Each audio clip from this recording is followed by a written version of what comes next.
Last 14 সালের পর থেকে কাজ করছেন এবং দিল্লিবাসী সেটাকে পূর্ণ সমর্থন জানিয়ে বিপুল ম্যান্ডেট নিয়ে আমাদের দল ক্ষমতায় এসেছে। আপনারা জানেন যে কেজরিওয়ালজি উনি মুখ্যমন্ত্রী থাকাকালীন যে সমস্ত স্কিমগুলো উনি চালু করেছিলেন সেগুলো পর্যন্ত মানুষ এখন প্রতারিত হচ্ছে, সেগুলো পাচ্ছে না। তো আমার ক্ষমতায় থাকার জন্য যে সমস্ত কাজ উনি করেছেন কৃষক আন্দোলন থেকে শুরু করে সেগুলোর মোক্ষম জবাব এবার পেয়েছেন উনি।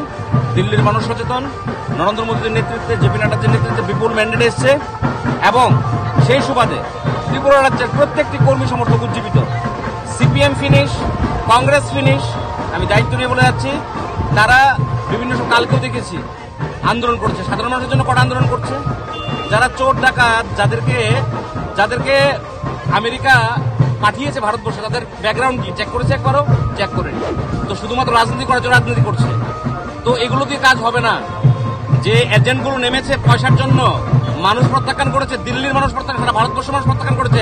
ত্রিপুরা রাজ্যে এদের বেরোবার কোনো জায়গা থাকবে না, মানুষের যাওয়ার কোনো জায়গা নেই। তাদের মানুষকে বিভ্রান্ত করা যদি এই মুহূর্তে না ছাড়ে, মানুষ গণ আন্দোলন তাদের বিরুদ্ধে করবে, রাস্তায় নামবে তাদের বিরুদ্ধে।